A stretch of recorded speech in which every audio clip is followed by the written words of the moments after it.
So you have to understand the social game and how to master your appearance and how to make people like you in some way, right? But the other thing is you want to gain a sense of discipline, self-discipline. It's no good if people tell you to do things, if people tell you to work, if they force you to do this, A, B, and C. It has to come from within. You have to have initiative. You have to be motivated to do things. And what I've learned over the course of writing my 7 books and through the course of my whole life is that you master yourself through learning something that you love, that interests you. That's how you develop discipline. So if you're studying things, if you're entering a career that doesn't suit you, that you don't really love, that isn't really your dream, then it's going to be very hard for you to master yourself. It's going to be very hard to gain that discipline. You're going to be tuning out. You're going to be distracted. You're going to be on your phone too much. You're not going to be focusing deeply, which is how you master yourself. To me, the key to life, the key to everything, the key to success is figuring out what you love. You got to first figure out, I call it your life's task, what you were born to create in this world.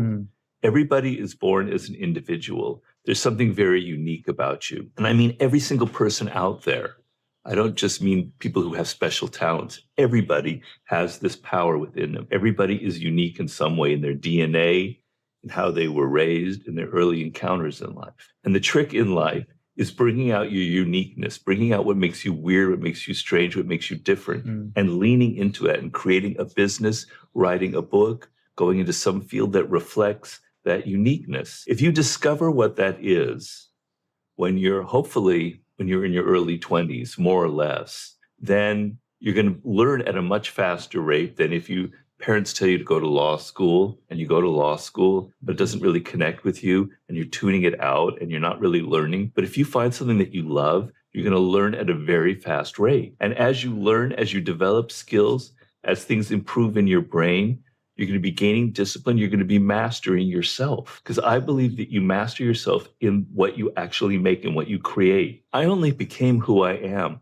through writing my books. It's writing my books that changed me. It has made me a different person. Your work is going to make you a different person if it's something that you love, if it's something that excites you. So the key to everything in life is making that choice early on in your early 20s about what you were destined to create, what really suits you, what fits, what meshes with your uniqueness. Once you discover that, the whole game kind of opens up to you and everything will start to make sense. Now, of course, the main question is that people ask me is, how do I find that? Exactly. I think a lot of young people today are sometimes afraid to be different. Especially in school, you're not encouraged to be different. No. If you stand out, you get teased.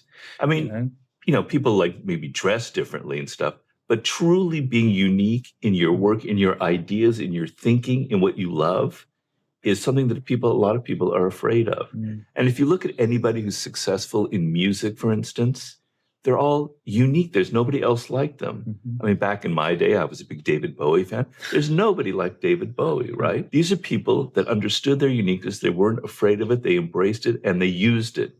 Okay, so that's extremely important. So the question is that I get asked a lot is, Robert, I don't know what my life's task is. I like A, B, C, D, E, F. I'm like at a supermarket and I can just choose all these different goodies and candies and things, but I can't figure out what's the one thing that I'm really made to create in this world. And the problem is, because this goes back to mastering yourself first, is you're impatient.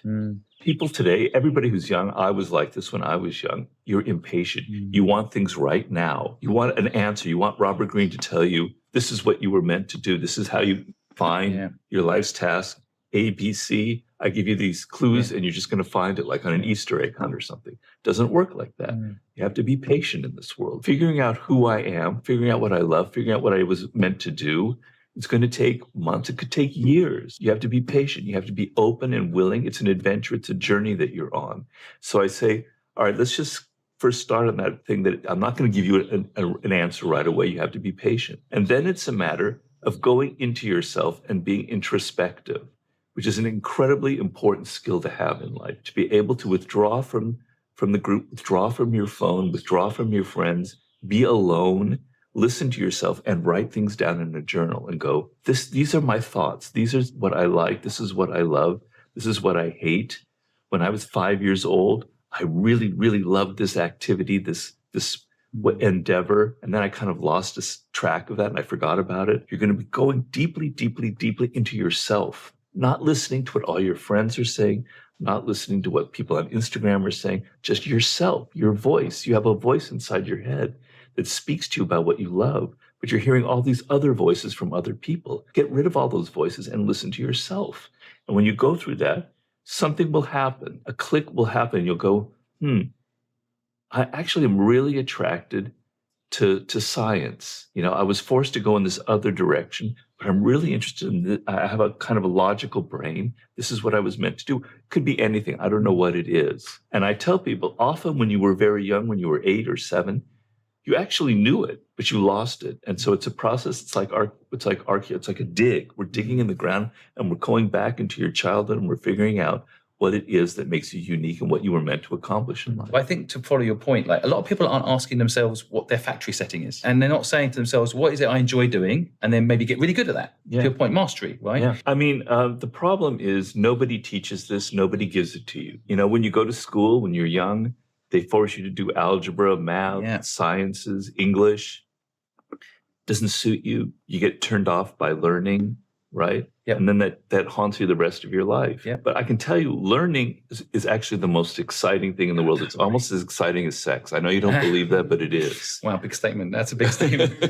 But I love business so much. I know exactly when learning how to do business. I love it so much. I know that learning feeling is like nothing like it. But why aren't people tapping into this? I think because in school, it's just like a buffet. You just have to learn all these different things. You're not focusing on that one thing that really excites you. And school isn't geared towards finding those things, but right? Why is it like that? Like, if you get a D in something, they make you do it more. Because people are stupid, because people are illogical, because our education system is a bureaucracy, it's an organization. It's the madness of groups. When groups build something, it's inevitably irrational and stupid. So our school system is completely ass backwards. If you're never encouraged to go in the direction that excites you, then for the rest of your life, you're going to be haunted by this feeling of, learning is boring. Learning is tedious. I'd rather do a video game. I'd rather watch online porn. That's much more fun.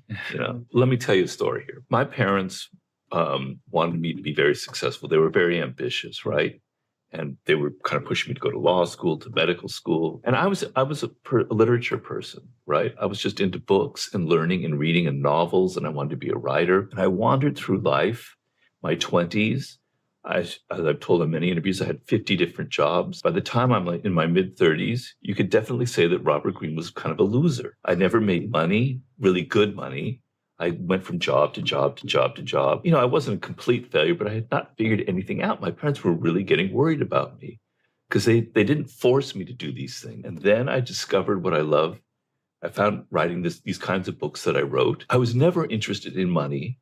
I was interested in doing what I loved. And now I've made more money than my father ever made in his entire lifetime. I made more money than I ever would have made if I had gone to law school or med school, because I pursued what genuinely excited and fascinated Delayed me. gratification, you're partly talking about there, aren't you? So you just followed the dream, and then eventually all the wealth comes, whatever wealth is these days anyway. You never know what they're thinking. You never know what they're up to. It's tricky. It's deceptive.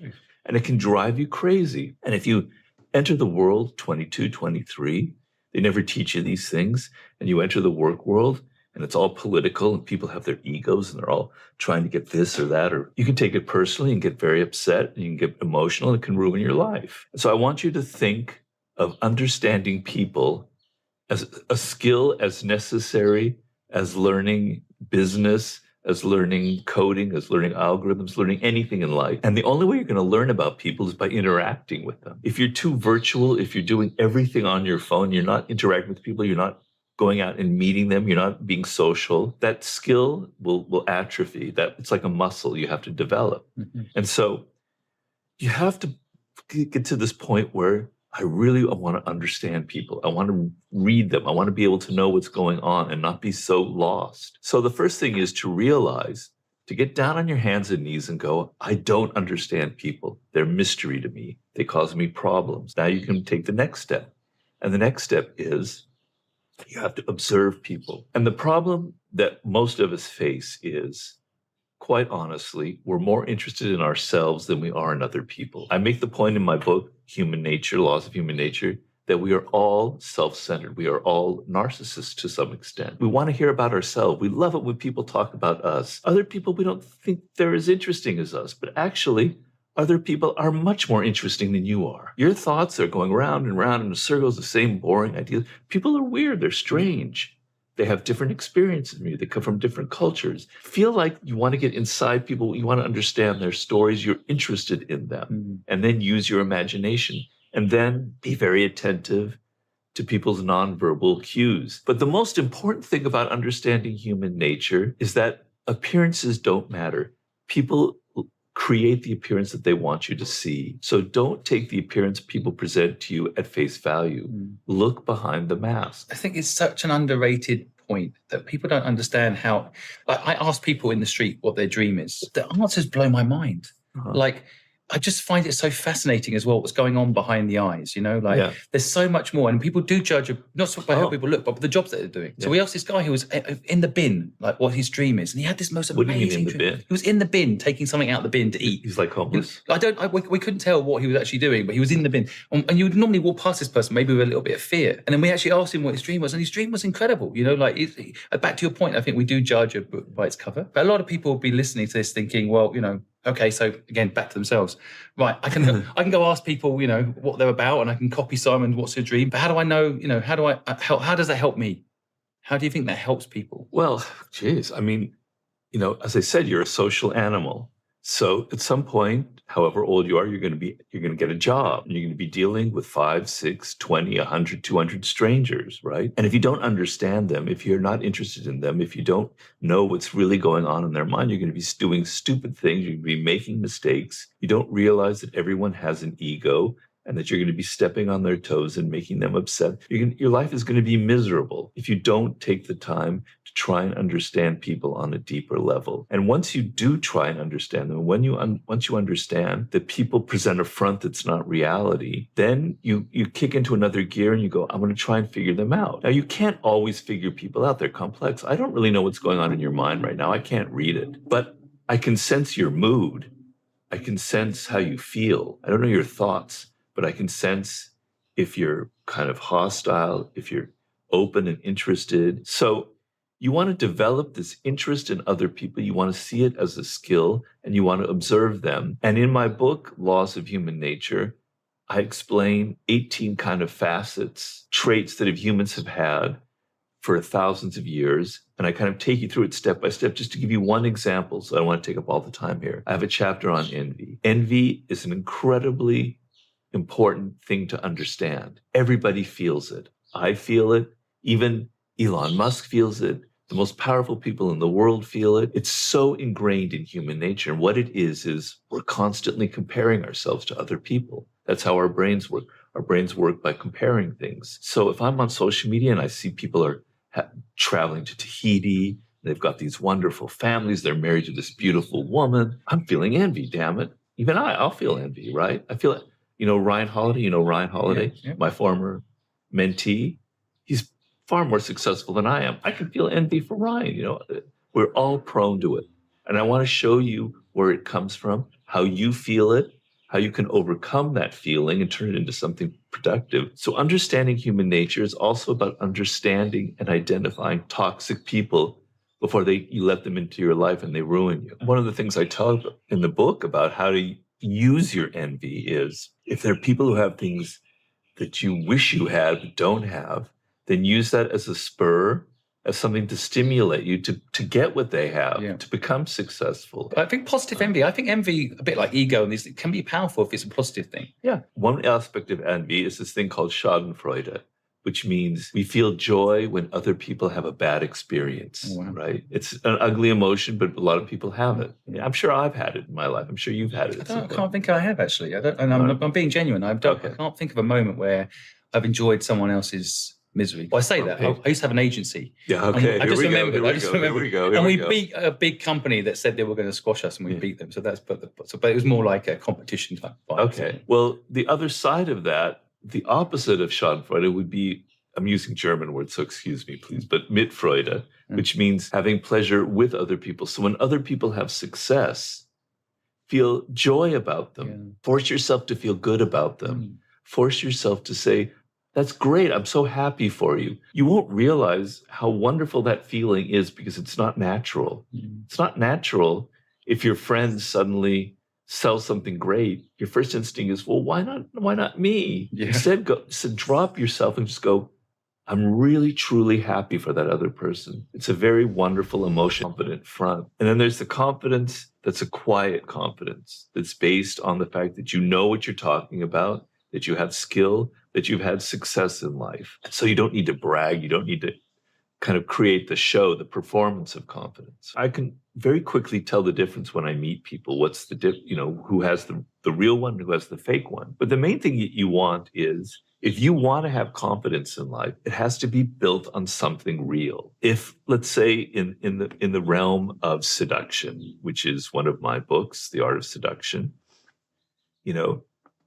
being confident when you meet a man or a woman is very important, right? That sense of confidence carries over. They feel it, and it's very seductive. It's a very powerful quality. It's like charisma. If it's just you're trying so hard to feel confident, particularly women, they can see right through it, right? They can see the fakeness in that. But if it's built on the sense of, I feel comfortable, I've been successful before with other relationships, with seductions, if you want, it's based on something real. It feels real. Take it out of that. If it's like in your business world, you're not going to have confidence until you actually create something. But it can come in small pieces. Like in the first 3 months of this process, you find yourself learning skills. Okay, I'm going to start a business, right? I have a business in my mind. It's been my dream, right? Okay, I can't start right now because I don't have the funds. I don't have the money. Although you always do have the funds, you should start tomorrow anyway. But say I don't. I'm going to spend the next few months learning the first steps of the process. That already will build confidence that you're doing something, that you're not just living in your dreams and imagining it. So, okay, I'm going to learn. I'm going to go online, or I'm going to take a class. I'm going to learn what I need to do to get the funding to start my business. Already in those 3 months, you have a slight little foundation of confidence, right? Totally. It's based on something real. Now you go out and you do something. You try and get that funding, okay? You fail. You don't get what you want. You're a little bit frustrated. Okay, something didn't go right. I need to learn some more. But you don't give up. Giving up will screw all this whole process up. Yeah, never give up. I think that's an important point. Okay, all right. So it didn't work. I'm going to try again. All right. So you go back to square one. You read more, you think about it, and then you try again, and now you get it. Whoa, your confidence level is starting to rise, right? You don't want it to go from here to here because that's grandiosity. That's not going to go anywhere. Confidence must be built step by step, by action, by success, by success, by success. Right? So you're here. Now you're here. Wow, I got the funding. Now you're starting business. Starting a business is hell. It's so complicated, it's so difficult. It's not going to be as easy as you thought, right? Okay, so you don't give up. You keep trying.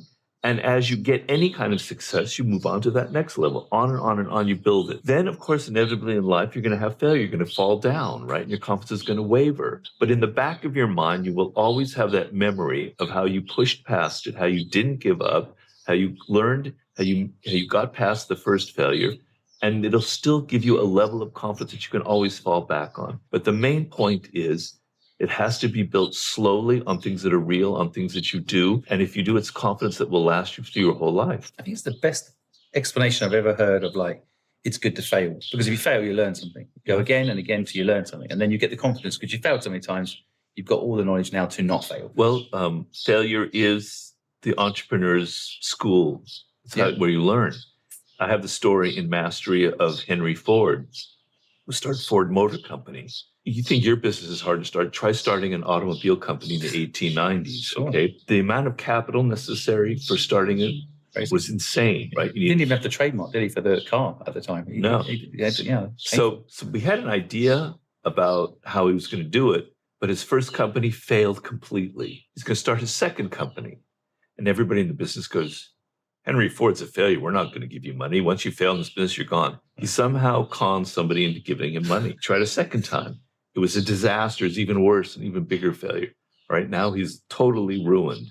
No one will ever go near him. He found some kind of naive Scottish investor. He got the money from this guy, And now he understood exactly what he needed to do. He understood why he failed. He understood he had to create a factory system that had a certain kind of scale to it. He understood what the customer wanted. He learned so many lessons that his third one was a huge success, became Ford Motor Company and became the factory system. He said, I only learned how to be so successful through all of my failures.